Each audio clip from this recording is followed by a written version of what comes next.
5, 4, 3, 2, 1 अब महोत्सव है आजादी के इतिहास का। ये महोत्सव है आजादी के इतिहास का, आविष्कार का, विज्ञान का, तकनीक का, संचार का। इसने खुले मंच से विज्ञान के क्षेत्र में जबरदस्त अपनी लड़ाई लड़ी और उनका नाम था प्रफुल्ल चंद्र। जितने भी वैज्ञानिक हुए देश के अंदर, स्वतंत्रता से पहले और स्वतंत्रता के बाद, समूह ने अपने जीवन को गलाया है, अपने जीवन को पागलों की तरह एक लक्ष्य प्राप्त करने के लिए जीवन को लगाया है, तब उन्होंने कुछ प्राप्त किया। अंग्रेज हमारे वेद शास्त्रों को अपने साथ ले गए, अब विज्ञान के क्षेत्र में वो विश्व में आगे बढ़ गए। 1857 की क्रांति के बाद भारतवासी तथा अंग्रेज ये भली भांति समझ गए थे कि जब तक भारतीय लोगों को तकनीक एवं विज्ञान से दूर रखा जाए तब तक हम अच्छी तरह से राज्य कर सकते हैं।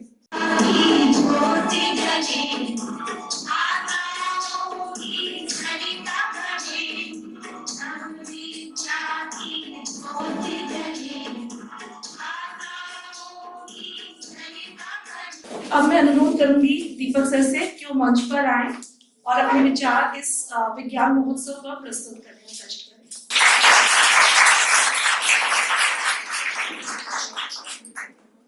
नमस्कार। विज्ञान महोत्सव हम लोग जो क्यों मना रहे हैं, ये थोड़ा सा बैकग्राउंड में जाने की जरूरत है। आजादी के 75 साल हमारे पूरे हो गए, सबने बड़ी बड़ी बात करी और जब बात हो रही थी तो उसमें क्रांतिकारियों की बात हो रही थी। देश के आपने दादाओं की बात करता था, कोई जिक्र करता था हमारे दादा स्वतंत्र सेनानी रहे, हमारी दादी रही है, कभी कोई रहा है, कभी कोई रहा है। और इस विज्ञान की तकनीक का उपयोग कई मजेदार तथ्यों के साथ हुआ। मैं आपको प्रैक्टिकल अनुभव के साथ बताऊं क्योंकि मेरी लाइफ पूरी प्रैक्टिकल है। मैं अभी सहारनपुर में हूं, तो वहां एक फुलवारी आश्रम है और फुलवारी आश्रम में एक राधा कृष्ण का मंदिर है। वहां पहलवानी होती है, अखाड़ा है वहां अंग्रेजों के टाइम से पुराना।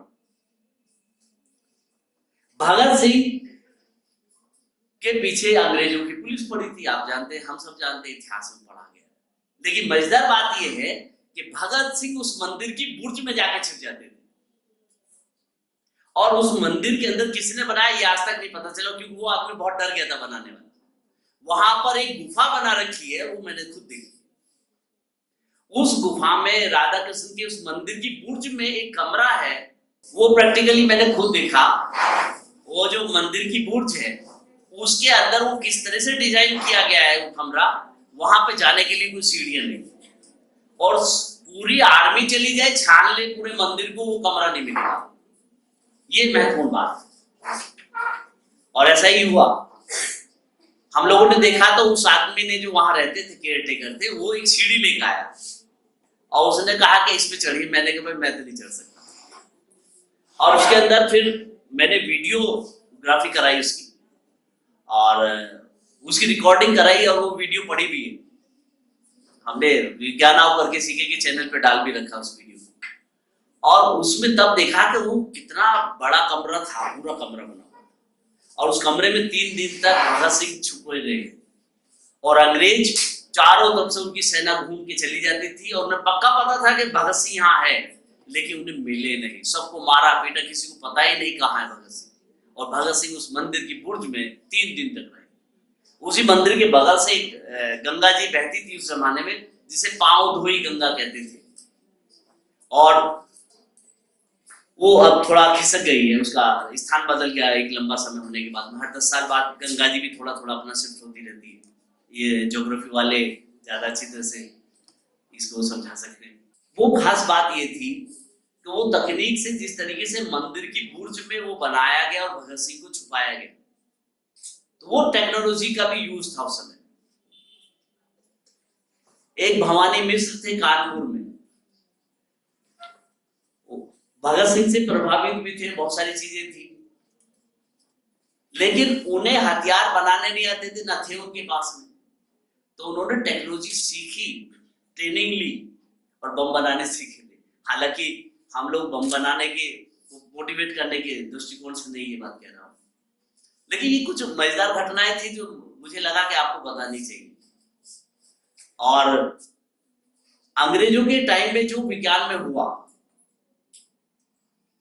वो अपनी सुविधा के अनुसार डेवलप करते थे विज्ञान को। उदाहरण होगा, आपको याद होगा इतिहास में हम लोग पढ़ते रहे नील की खेती, और आप जानते हैं कि नील की खेती अगर वहां से गांधी जी का परिचय भी शुरू हुआ। गांधी जी तो वकालत ही करते रहे, एक आम आदमी थे, बस उनकी एक खास बात थी कि वो पाखंडी नहीं, इसलिए गांधी गांधी बन गए। खैर उसका वो अलग टॉपिक है, लेकिन नील की खेती उनके लिए जरूरत थी और वो जबरदस्ती वहां कराते थे तकनीक में, तो वो हमारे लिए प्रताड़ित करने वाली जैसी चीजें थी चंपारण में।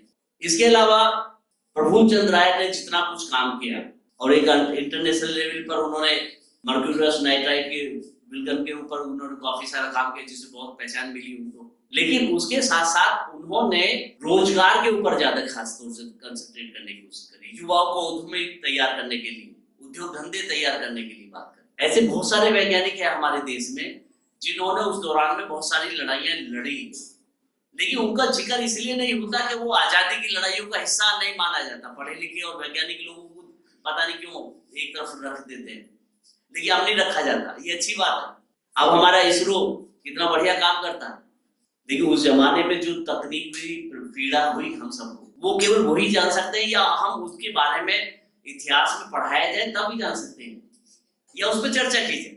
ऐसे बहुत सारे चर्चा के बहुत सारे तरीके हैं। उसमें एक नाम है रुचिराम साहनी जी का।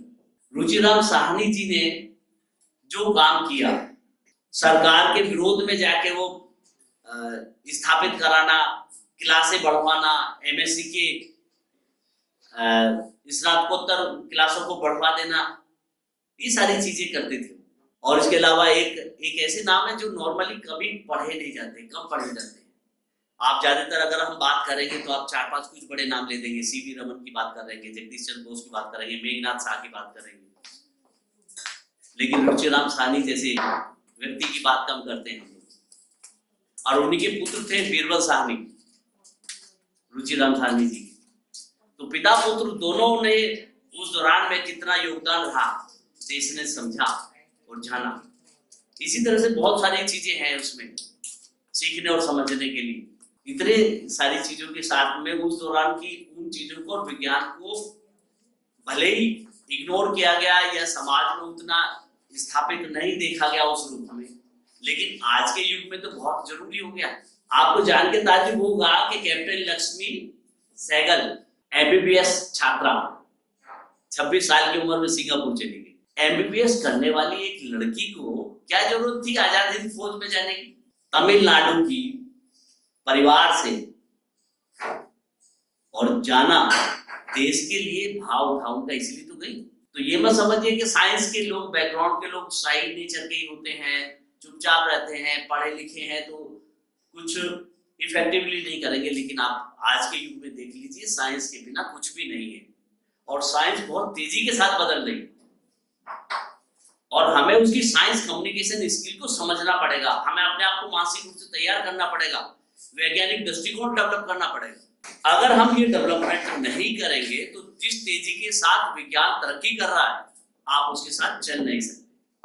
आपका मोबाइल जिस तरह तकनीकी के साथ बदल रहा है तेजी के साथ, यकीन मानिए कि आप उस मोबाइल के सारे फंक्शंस नहीं जानते। कोई बच्चा ऐसा है, या टीचर्स में से भी हमारे जो मैंने बैठी हैं, कोई भी एक है जिससे सारे फंक्शंस एक्सेप्टेबल हो या जो फैमिलियर हो सारे फंक्शंस है कोई? हम उसे अलग से ही नाम देंगे यार, पुरस्कार स्पेशल विजेता घोषित करेंगे जिसे तकनीक के सारे फंक्शंस आते नहीं आते ना।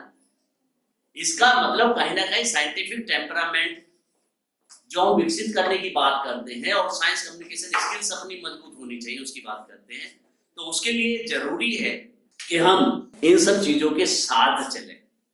अगर आप साथ के साथ नहीं चलेंगे तो आप सिस्टम से बाहर हो जाएंगे, जिंदगी की लड़ाई में, दौड़ में पिछड़ जाएंगे।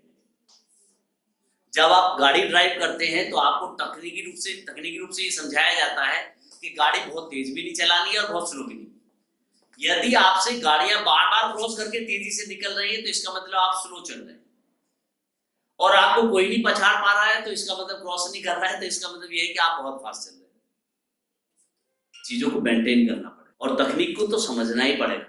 बहुत सारे ऐसे नए नाम आएंगे आपको सामने और उस जमाने का एहसास दिलाते हैं कि विज्ञान का रोल और विज्ञान तकनीक का रोल देश के लिए और उस समय की आवश्यकता के अनुसार ही वो लोग डेवलप करते थे। जैसे पढ़ाई, सबसे पहले महत्वपूर्ण था एजुकेशन सिस्टम। उस एजुकेशन सिस्टम को वो खत्म करना चाहते थे, अपने हिसाब से तैयार करते थे। जैसे जब फौज की तैयारी की जरूरत पड़ी, अगर इतिहास में देखें तो मैं एक जगह पढ़ रहा था कि जब फौज की जरूरत हुई तो उन्होंने देखा कि हिंदुस्तानी लोग जो है गाय का दूध पीते, और जब गाय का दूध पीते हैं तो उनकी मसल्स बहुत मजबूत नहीं होती, लेकिन माइंड साफ रहता है, काम अच्छा खासा करते हैं। तकनीक का यहां भी फायदा हुआ उन्हें ये समझ में आ गया कि गाय के दूध की बजाय अगर मसल्स इनकी मजबूत करनी है और हमें मजबूत सैनिक चाहिए जो भारी भारी तलवारों को चला सकें और घुड़सवारी बढ़िया कर सकें, तो उसके लिए भैंस का दूध जरूरी है। अब ज्यादा दिमाग वाला आदमी नहीं चाहिए उन्हें। यहां से ये दिमाग में दो चीजें जाती हैं कि गाय का दूध पीने से दिमाग तेज होता है और भैंस का दूध पीने से मसल्स तेज होती है। तो जो बॉडी बनाते हैं तो उन्हें भैंस का दूध पीना चाहिए, लेकिन अब तो सारे लोग भैंस का दूध पीते हैं। हाँ, जागरूकता आई है अब हम लोग भी, लेकिन अगर आप इतिहास में जाएं और जो बायोलॉजी और के लोग बैठे हुए सब लोग ज्यादातर सब यही, तो बकरी का दूध और गाय का दूध बचपन में बच्चों को अगर पिलाया जाए शुरुआती दौर में तो उसका माइंड ऑटोमेटिकली शार्प रहेगा। और हमें दिमाग से शार्प बच्चे चाहिए, दिमाग से कमजोर नहीं चाहिए। लेकिन उन्हें तो उद्देश्य ही था, तो समय की आवश्यकता अनुसार लोग तैयार किए जाते हैं और सरकार की जिम्मेदारी है कि उस तरह के लोग तैयार करें। आज हमें जरूरत है अपने स्वास्थ्य पर ध्यान देने की, क्योंकि जितना विकास हमने गलत तरीके से कर लिया, विज्ञान का मिसयूज ज्यादा कर लिया, कंफ्यूज। मार्केटिंग का एक फंडा, या तो अपनी बात आप समझा दो, अगर आपकी बात को कोई समझ नहीं रहा तो उसे कंफ्यूज करो। अगर आपका प्रोडक्ट नहीं खरीद रहा कोई, ये मार्केटिंग का बेसिक फंडा है, नहीं खरीद रहा तो उसे इतना कंफ्यूज कर दो कि दूसरी दुकान पे जाके वो एकदम से ना खरीद ले कोई चीज। ये मार्केटिंग वाले लोग करते हैं। अब विज्ञान को भी धीरे धीरे सी चीज समझ में आ रही है और समझ रहा। इन सब चीजों के साथ में हम लोग बहुत एक्टिवली आगे बढ़ेंगे और उद्देश्य पर्पज यही था कि हम आजादी के दौरान विज्ञान का जो रोल रहा, विज्ञान की जो भूमिका रही और वैज्ञानिकों ने जो जो किया वो मायने रखता है। तो इस पर आगे चर्चा होगी। बहुत बहुत धन्यवाद आपका। धन्यवाद दीपक सर। अब हमारे बीच उपस्थित हो चुके हैं हमारे आज के chief guest doctor Somdev Bhardwaj ji और हमारे special guest mister Dhiren Dwivedi ji. तो मैं आग्रह करूंगी हमारी बॉटनी की HOD and incharge Mrs Neelam Kaur ji से कि मैम प्लीज पॉटेड प्लांट देके हमारे आज के chief guest doctor Somdev Bhardwaj ji का स्वागत करें। तालियों के साथ सबका स्वागत करें।